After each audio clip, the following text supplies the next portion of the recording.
Welcome dear rockers, कैसे हो आप सभी। तो आज हम लेकर आए हैं आपके लिए 2025 की Malayalam language crime thriller film Thudarum की स्टोरी। तो कहानी की शुरुआत होती है 25 मई 2024 से। पुलिस की काफी सारी गाड़ियां और एम्बुलेंस पुराकोयम जंगल की तरफ जा रही होती है, क्योंकि वहां पर कुछ तो हुआ है जिससे बहुत सारे लोग घायल हो गए हैं और अब उन्हें वहां जेसीबी से मिट्टी हटाकर बाहर निकाला जा रहा है। मलबे में पुलिस की एक जीप भी दबी होती है, जिसमें से एक घायल पुलिस वाले को निकाला जाता है और फिर टॉर्च जलाकर जब अंदर देखा जाता है ना, तो सभी शॉक। इसके बाद स्टोरी कुछ महीने पहले शिफ्ट होती है और हम बेंस नाम के एक स्टंटमैन को देखते हैं, जिसने अपनी जवानी के टाइम में बहुत सारे साउथ हीरो के लिए स्टंटमैन का काम किया। उसके गुरु थे मास्टर पिलानी, जिनकी वो अभी भी बहुत इज्जत करता है। बेंस का नाम असल में दोस्तों सनमुगम है, मगर सभी उसको बेंस इसीलिए कहा करते हैं क्योंकि उसे अपनी ब्लैक एम्बेसडर बेंस कार से बहुत ही प्यार था। वही उसके रोजी रोटी का एकमात्र सहारा होती है। बेंस के परिवार में उसकी वाइफ ललिता, बेटा पवी और बेटी अम्मू होती है। ललिता तो हर समय चिढ़ी रहती है क्योंकि उसका बेटा बेटी उसकी एक नहीं सुनते। वहीं जब वो उनकी शिकायत बेंस से करती है तो बच्चे अपने बाप को आसानी से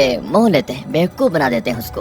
बेंस एक बहुत ही प्यारा आदमी है दोस्तों, जो कि अपने बच्चों पे ज्यादा रोक टोक नहीं लगाता, पर साथ ही वो ये भी चाहता है कि उसके बच्चे बुरी संगत से दूर रहें, उन्हें कोई परेशानी ना हो। तो इस तरह से इनकी प्यारी सी फैमिली हंसी खुशी अपना गुजारा कर रही होती है। पर एक दिन की बात है, बेंस अपने बेटे को कॉलेज से पिकअप करने के लिए अपनी ब्लैक एम्बेसडर को लेकर जाता है, जिससे पवी के दोस्त तो काफी सरप्राइज हो जाते हैं कि वाह यार, तुम्हारे डैड के पास तो विंटेज ब्लैक एम्बेसडर है और तुमने बताया भी नहीं। तो वो एक राइड लेने की कोशिश करते हैं, इसलिए उस कार में बैठकर पवी के घर जाते हैं। फिर ललिता बच्चों को थोड़ा खाना वाना खिलाती है और इतने में बेंस का एक गाँव का दोस्त उसको शराब पीने को चलने को कहता है। तो बेंस पहले अपनी वाइफ से परमिशन लेता है और फिर शराब पीने जाता है। इधर पावी के दोस्त उसको उकसाते हैं कि भाई तेरे पिता तो घर पर नहीं है, चलना हम जरा एक राउंड मार के आते हैं तेरी गाड़ी में। पावी मना भी करता है कि नहीं यार, मेरे डैड को इस कार से बेहद प्यार है, वो इसे किसी को भी चलाने की इजाजत नहीं देते यार। मगर उसके फ्रेंड्स किसी तरह उसको मना लेते हैं और वो एक राउंड मारने जाते हैं। तभी बेंस शराब पीकर वापस आ रहा होता है। वो एक ही नजर में अपनी गाड़ी को पहचान लेता है, क्योंकि पूरे शहर में किसी के पास ऐसी विंटेज कार नहीं होती। फिर वो इनको गाड़ी रोकने को कहता है। बेंस को देखकर पावी का फ्रेंड बिल्कुल डर जाता है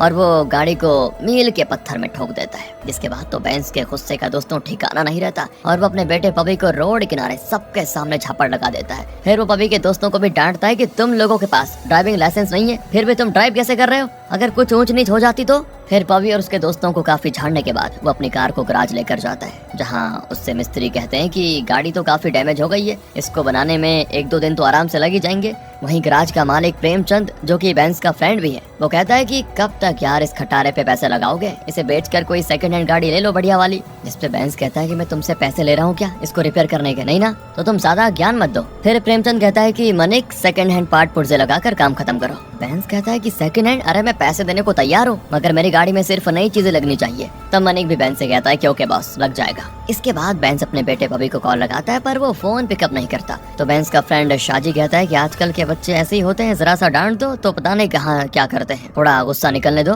खुद ही वापस कॉल करेगा। काफी देर तक बेंस अपनी कार की मरम्मत अपनी आंखों के सामने करवाता है और अपने बेटे के कॉल के इंतजार में भी वहीं बैठा रहता है। पर जब वो कोई जवाब नहीं देता तो बेंस उसे व्हाट्सएप पे वॉइस मैसेज भेजकर माफी मांगते हुए कहता है कि देखो बेटा, उस टाइम गुस्से में मैंने तुम पे हाथ उठा दिया, पर तुम्हें तो पता ही है ना मैं तुमसे कितना प्यार करता हूँ। लेकिन पवी को लगता है कि डैड तो मुझसे ज्यादा अपनी कार से प्यार करते हैं, इसीलिए उन्होंने मेरे दोस्तों के सामने मुझ पे हाथ उठाया अपनी कार के लिए। यही सब सोचकर वो मैसेज का कोई जवाब नहीं देता और ना ही घर जाता है। कुछ ही घंटों के बाद बेंस को उसके मास्टर पिलानी के नंबर से कॉल आता है और कॉल पे कोई दूसरा आदमी ही था, जो कि रोते हुए बताता है कि मास्टर जी की मौत हो गई है। अब ये जानकर बेंस की आंखों में आंसू आ जाते हैं। वो जाता है सीधे अपने घर और अपनी वाइफ को ये बातें बताता है। वो भी साथ चलने की जिद करती है, मगर बेंस उसे ये कहकर मना कर देता है कि देखो, तुमने तो मास्टर जी को हमेशा हंसते मुस्कुराते देखा है, तुम उन्हें इस हालत में देखोगी तो नहीं सह पाओगी, इसलिए मुझे शाहजी रेलवे स्टेशन तक छोड़ देगा और मैं अकेला ही होकर आ जाता हूँ। बेंस अगले ही दिन अपने मास्टर जी के घर पहुँच जाता है, जहाँ फिर उनकी चिता को अग्नि दी जाती है और उनके अंतिम संस्कार करके बेंस उसी रात वापस ट्रेन से घर आ जाता है। रास्ते भर वो मास्टर जी की याद करते करते रोए जाता है और यहाँ पहुँचने पे उसको एक और शॉकिंग न्यूज पता चलती है।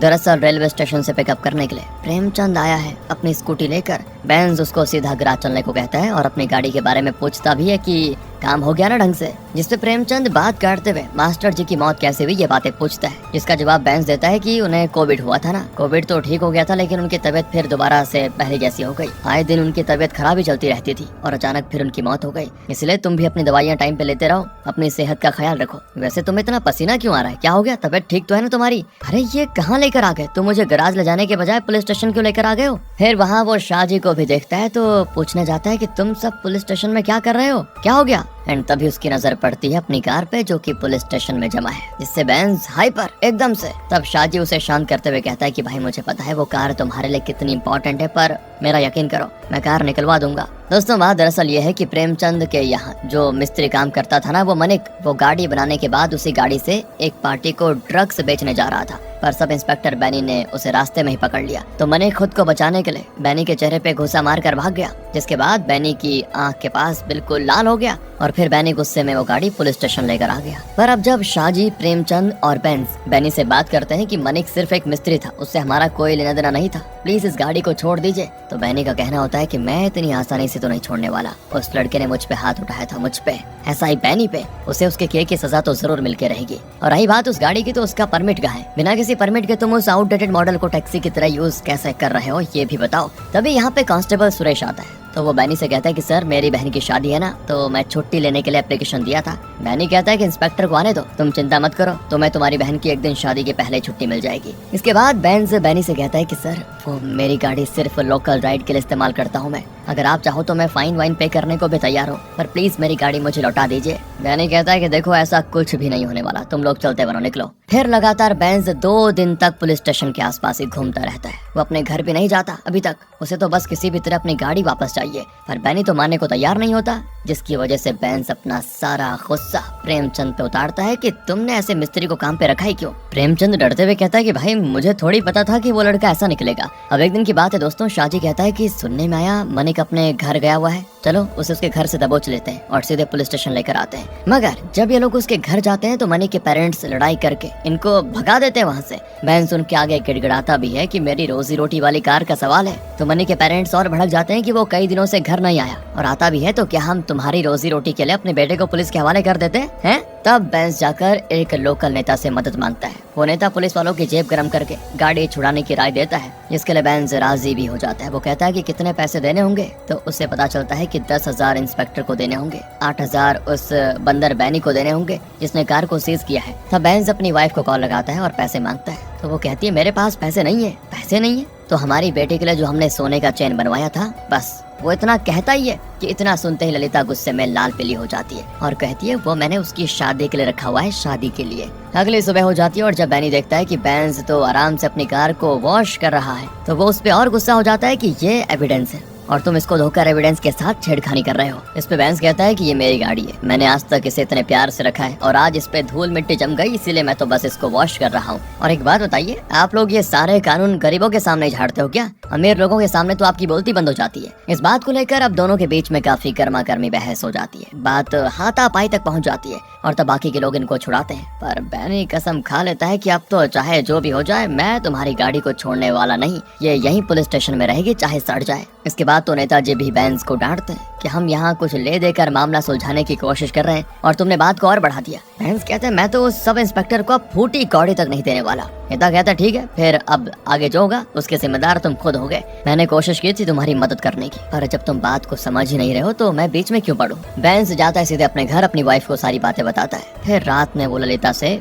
पबी के बारे में पूछता है, तो ललिता बताती है वो तुमसे नाराज है इसीलिए घर नहीं आ रहा, वो तो अपने कॉलेज के हॉस्टल में रुका हुआ है, आज सुबह उसने फोन किया था वैसे और गाड़ी के बारे में पूछ रहा था, तो मैंने भी कह दिया कि बस अब तो उस गाड़ी का काम तमाम हो गया। ये सुनकर बेंज उठ जाता है और कहता है कि मुझे बड़ी बेचैनी हो रही है। इस पे ललिता कहती है कहीं हार्ट अटैक तो नहीं आने वाला तुम्हें? वो टॉन्ट मारते हुए कहती है दोस्तों। लेकिन बेंज यहाँ पे एक ही चीज कहता है, मैं एक बार पुलिस स्टेशन होकर आता हूँ। फिर वो उसी रात में उठकर ऑटो से पुलिस स्टेशन आ जाता है जहाँ अभी तक इंस्पेक्टर जॉर्ज छुट्टी से आ गया था। तो बेंज उनसे विनती करता है और वो काफी हंसमुख टाइप का इंसान लगता है, मान भी जाता है। वो बैनी के हाथों से ही बेंज को उसकी गाड़ी की चाबी लौटाता है, जिससे बैनी का तो गुस्से में बुरा हाल। तब जॉर्ज उसको समझाता है कि इतना ईगो में रहना ठीक बात नहीं है, जो हुआ है भूल जाओ। अच्छा तो आज सुरेश की बहन की प्री वेडिंग सेरेमनी भी है ना बेंज, क्या तुम वहाँ अपनी गाड़ी में ले चलोगे मुझे? देखो मैंने बिना कोई प्रॉब्लम क्रिएट किए तुम्हारी गाड़ी वापस करवा दी, इतना तो तुम हमारे लिए कर ही सकते हो। तो बेंज भी खुशी खुशी राजी हो जाता है। तब जॉर्ज बैनी को कहता है कि चलो तुम भी बैठो, तो बैनी अपना सड़ा हुआ मुंह लेकर बैठ जाता है। उसे अपने सीनियर की बात माननी पड़ती है और इसकी उसको बड़ी खुन्नस भी होती है। वो रास्ते भर बेंज को बस घूरते जाता है, वहीं जॉर्ज तो हंसी खुशी बेंज से बातचीत करते हुए जाता है। पार्टी में लोग फुल एंजॉय करते हैं। वो बेंज को भी शराब पीने को कहते हैं, मगर बेंज कहता है नहीं साहब, मुझे ड्राइव करके अपनी गाड़ी सही सलामत वापस घर लेकर जानी है, इसलिए मैं तो शराब नहीं पी सकता। तो फिर जॉर्ज उसके साथ जबरदस्ती भी नहीं करता। अब बेंज काफी देर तक इंतजार वहाँ पे करता है कि ये लोग कब वापस चलेंगे। इंतजार करते करते वो चेयर पे सो जाता है। फिर आधी रात को बैनी उसको जगाता है और कहता है कि हमें निकलना है, चलो। पर जॉर्ज कहता है कि देखो, घर चलने से पहले हमें थोड़ा वहाँ पुराक्कम चलना होगा। वहाँ पे सुरेश का एक फार्म हाउस है, वहीं हमें कुछ काम भी है, तो प्लीज वहाँ भी थोड़ा चल लो। बेंज कहता है पर वो जगह तो शहर से काफी दूर है सर, हमें लौटते लौटते सुबह हो जाएगी। जॉर्ज कहता है तो क्या हो गया, गाड़ी मिलने की खुशी में इतना तो कर ही सकते हो। इसके बाद बेंज की गाड़ी में जॉर्ज, बैनी और सुरेश तीनों साथ बैठकर जाते हैं पुराक्कम। रास्ते में जॉर्ज बेंज से कहता है कि सुनने में आया है कि तुम एक फिल्म में स्टंटमैन थे, तो फिर ये टैक्सी ड्राइवर कैसे बन गए। बेंज फिर अपनी स्टोरी बताता है कि मैंने 60 से 70 फिल्मों में फाइटिंग सीन किया है, पर एक बार एक तमिल फिल्म की शूटिंग के दौरान एक एक्सीडेंट हुआ। मेरी जान बचाने के लिए मेरे एक दोस्त ने अपनी जान गंवा दी। फिर ये मामला कोर्ट कचहरी तक पहुंचा, जिसके बाद ये हुआ कि मेरे मास्टर को फिल्म्स के प्रोजेक्ट्स मिलने बंद हो गए। उनके पास एक कार थी जो उन्होंने मुझे गिफ्ट कर दी थी, ताकि मैं इससे कमा खा सकूं। इसीलिए ये कार मेरे लिए बहुत ही अहमियत रखती है। एक तरफ से देखा जाए तो मेरे गुरु की दी हुई ये एक गिफ्ट है, और इससे मेरी कई यादें भी जुड़ी हुई है। लगातार कई घंटे तक ड्राइव करने के बाद ये लोग अपने डेस्टिनेशन पहुंच जाते हैं, मगर जॉर्ज कहता है हमें और 2 किलोमीटर आगे जाना है। कहते कहते वो 4 किलोमीटर आगे चला जाता है।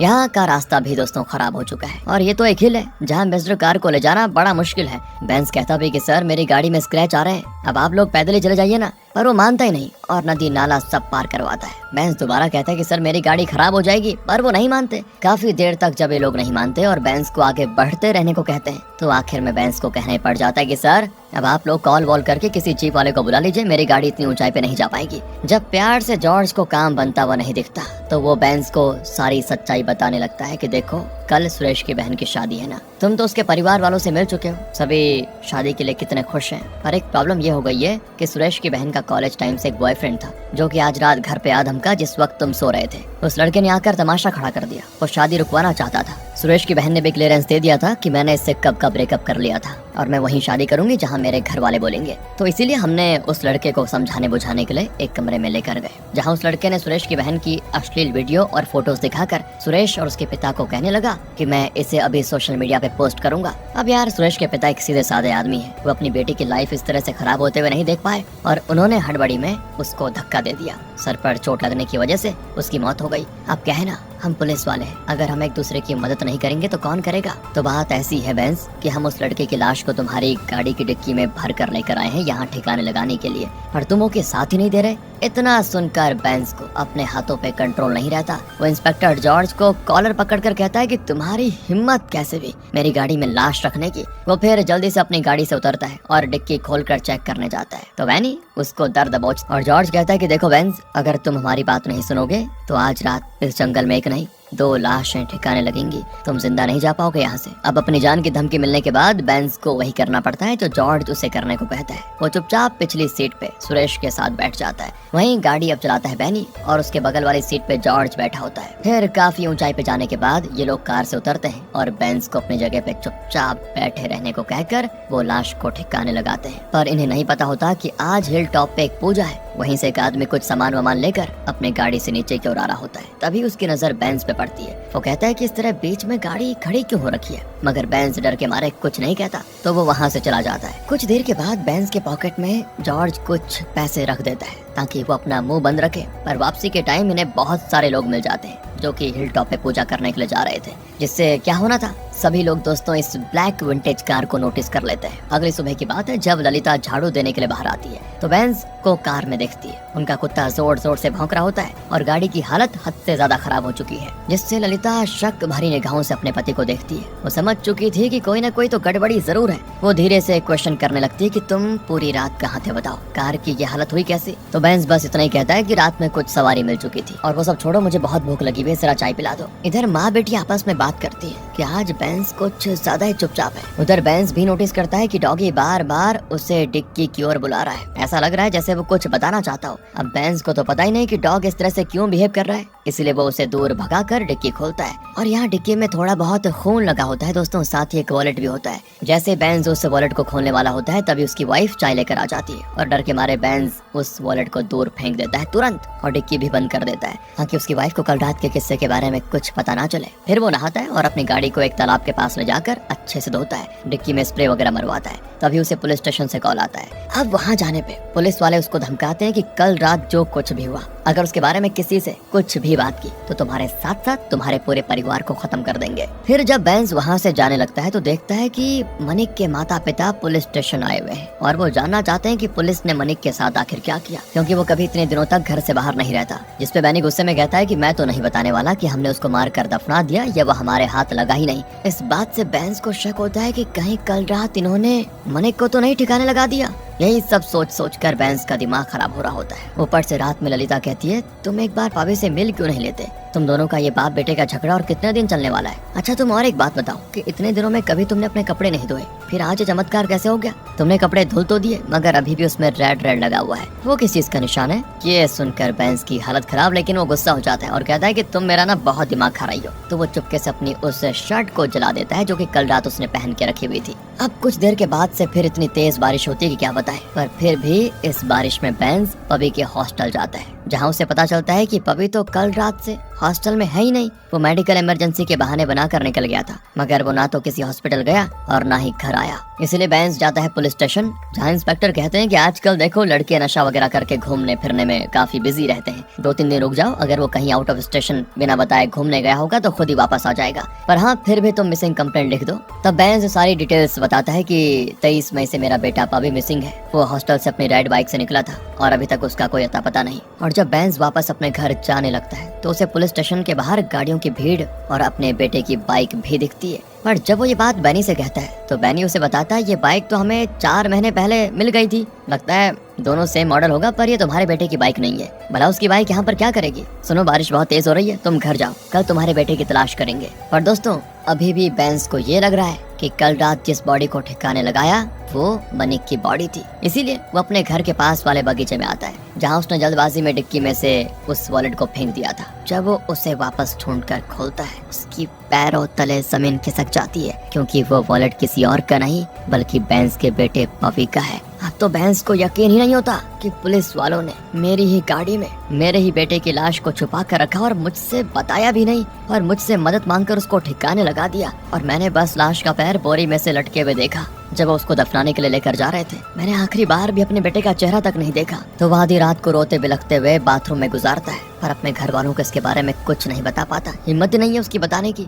फिर सबके सो जाने के बाद वो जाता है सुरेश के घर और वहाँ उससे कहता है कि कम से कम तुम्हें तो मुझे सच्चाई बता देनी चाहिए थी, पर वो कहता है कि मुझे खुद नहीं पता था तो मैं तुम्हें क्या बताता। इधर आज रात इतनी बारिश होती है कि पुरकियम हिल्स में लैंडस्लाइड्स हो जाते हैं, और वहाँ जो पूजा वगैरह चल रही थी उससे काफी सारे लोग मलबे में दबकर मर जाते हैं। पर जल्द ही रेस्क्यू टीम वहाँ पहुँच जाती है और सारे जख्मी लोगों को मलबे से निकालकर एम्बुलेंस में डालकर हॉस्पिटल पहुंचाया जाता है। इस दरमियान इनको एक पुलिस की जीप मिलती है, जिसमें 2 लोकल पुलिस वाले जो कि सिक्योरिटी के लिए जा रहे थे उनकी भी लाश मिलती है। पर इससे भी ज्यादा चौंकाने वाली चीज ये है कि उस जीप में से एक बोरी के अंदर एक लड़के की लाश मिलती है। लैंडस्लाइड की वजह से मीडिया वाले भी वहां पहुंच चुके होते हैं और अब वो इस बात को पकड़ लेते हैं और समझ जाते हैं कि किसी ने हाल फिलहाल में ही इस लड़के को मारकर यहाँ दफनाया होगा। पर लैंडस्लाइड की वजह से इसकी लाश मलबे के साथ जीप के अंदर चली गई। फिर लाश की पहचान की जाती है और पता चलता है कि ये लड़का कहाँ का रहने वाला है। तो अगले दिन वहीं की पुलिस डिपार्टमेंट को इसे सॉल्व करने का जिम्मा सौंपा जाता है। जाहिर सी बात है ये लाश बेंस के बेटे पबी की है। अब इससे जॉर्ज और बैनी तो काफी परेशान हो जाते हैं कि हमने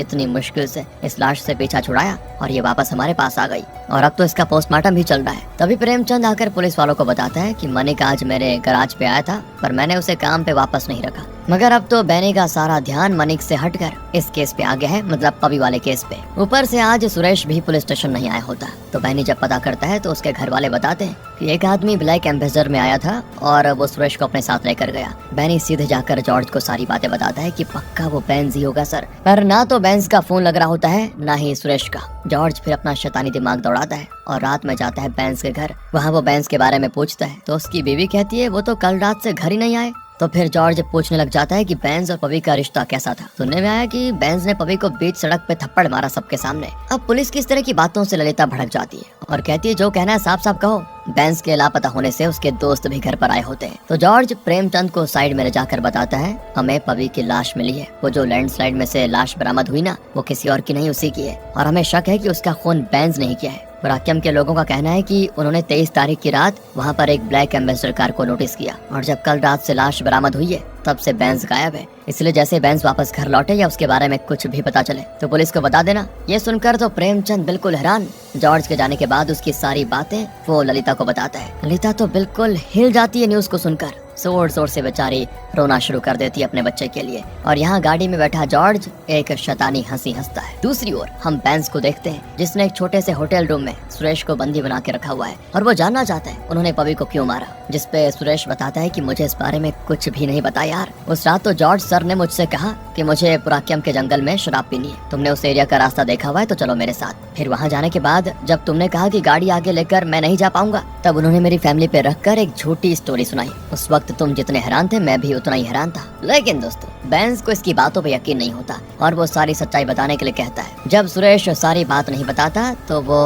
उसकी एक उंगली काट देता है। पर कुछ देर के बाद जॉर्ज सुरेश के फोन को ट्रेस करके उस होटल में पहुंच जाता है। वहाँ वो बेंज से कहता है कि मैं 36 साल से पुलिस में हूँ। इस दौरान मैंने जाने अनजाने में बहुत से गलत काम किए हैं। कुछ ही दिनों में मैं रिटायर भी होने वाला हूँ और मुझे अपने किए का रत्ती भर भी अफसोस नहीं है। फिर वो आगे बताता है कि मैं तो यहाँ हूँ पर तुम्हें पता है बैनी उधर क्या कर रहा है। फिर दोस्तों हम देखते हैं कि जॉर्ज के कहने पे बैनी ने बेंज की बीवी और बेटी को पूछताछ के लिए थाने बुलाया और वहाँ वो उनको बुरी तरह से मार पीट कर रहा है। ये कबूल करने को कह रहा है कि बेंज ने ही अपने दोस्त को मारा था क्योंकि बेंज का अपनी बेस्ट फ्रेंड की बीवी ललिता के साथ अफेयर था। हाँ दोस्तों ललिता पहले बेंज की दोस्त की वाइफ थी और अपने बेस्ट फ्रेंड को रास्ते से हटाने के बाद उसने ललिता से शादी कर ली और ललिता के बेटे पवी को भी अपना लिया, ऐसा पुलिस वाले कहते हैं। वो आगे ये भी कहते हैं पर वो पवी को कुछ खास पसंद नहीं करता था, इसलिए आए दिन उन दोनों के बीच में लड़ाई होती रहती थी। और फिर एक रात पवी की नीयत खराब हो गई अम्मू पे और उसने अम्मू की इज्जत लूट ली जो कि बेंज से बर्दाश्त नहीं हुआ और उसने पवी को मार दिया। और ये बात तुम सभी भी जानते थे मगर तुमने बेंज को बचाने के लिए चुप्पी साधी हुई है। पुलिस की ये सारी बातें सुनकर तो ललिता, अम्मू और बेंज हैरान। इधर जॉर्ज से बेंज कहता है कि ये सब बिल्कुल गलत है। हाँ मैंने एक्सीडेंट के बाद अपनी दोस्त की बीवी बच्चों को सहारा दिया पर मैंने पवी को अपने बेटे की तरह ही प्यार दिया और ये सारी बात कि हमने पवी को मारा है ये सरासर झूठ है। जॉर्ज कहता है पर तुम ये बात प्रूव कैसे करोगे। देखो अगर तुम पवी की चिता को अग्नि देना चाहते हो तो तुम जो जो इल्जाम लगा रहे हो वो सब तुम्हें कबूल करने होंगे। तब मजबूरन बेंज को उसकी बात माननी पड़ती है क्योंकि वो पवी को आखिरी बार देखना चाहता था, इसीलिए वो सरेंडर हो जाता है। और जब वो पुलिस स्टेशन आता है तो अपनी बीवी बच्ची के बदन पे इतने सारे चोट के निशान देखता है उसका कलेजा फट जाता है। पर पुलिस अब उन दोनों को रिहा कर देती है क्योंकि उनके हाथों बेंज लग गया था। अब अगले दिन की बात है दोस्तों, जॉर्ज का रिटायरमेंट फंक्शन सही से चल जाता है। फिर रात में वो बैनी से कहता है कि अब मैं तो रिटायर हो चुका हूँ, मेरे बाद तो तुम्हें इंस्पेक्टर बनना है, इसलिए आज रात सभी पुलिस वालों को जल्दी घर भेज दो। पुलिस स्टेशन में सिर्फ तुम रहना, मेरे कुछ आदमी आएंगे जो बेंज का काम तमाम कर देंगे। अगर तुम मेरे बताए हुए रास्ते पे चलोगे तो तुम्हें प्रमोशन मिलने से कोई नहीं रोक सकता। फिर क्या था दोस्तों, बैनी फिर से जॉर्ज की बातों में आ जाता है और वो पूरा पुलिस चौकी खाली करवा देता है, जिससे सुरेश को शक होता है कि जरूर आज भी ये लोग कुछ कांड करने वाले हैं। इसीलिए वो कुछ देर के बाद वापस पुलिस स्टेशन आता है और देखता है कि चौकी में अंदर से लॉक लगा हुआ है। वो काफी खोलने को कहता है पर कोई नहीं खुलता। तब उसे अंदर से तेज मारपीट की आवाज आती है। दरअसल वो लोग आए तो थे बेंज को मारने के लिए, लेकिन बेंज ही उन पर भारी पड़ गया। अब वो सभी को मारपीट करके आखिर में बैनी से पूछता है कि मेरी बेटे को क्यों मारा तुमने। तो बैनी बताता है मैंने थोड़ी मारा, उसका तो जॉर्ज सर के साथ कुछ लफड़ा था, उन्होंने उसको बुरी तरह से टॉर्चर करके मारा। पर कुछ देर के बाद तुम आ गए अपनी गाड़ी छुड़वाने के लिए, तो तुम्हें आता हुआ देखकर जॉर्ज सर ने मुझसे कहा लाश को कहीं छिपा दो। मुझे कुछ समझ नहीं आया और मैंने जल्दबाजी में लाश तुम्हारी गाड़ी की डिक्की में छुपा दी। इसीलिए जब जॉर्ज सर ने मुझसे कहा कि गाड़ी दे दो तो मेरी हालत खराब हो गई। मैंने उनको धीरे से कहा कि लाश मैंने इसी गाड़ी में छुपाई हुई है। तो तब उन्होंने तुमसे कहा कि गाड़ी छोड़ने के बदले तुम हमें सुरेश की बहन की प्री वेडिंग सेरेमनी में लेकर चलो, और बाकी तुम्हें पता ही है।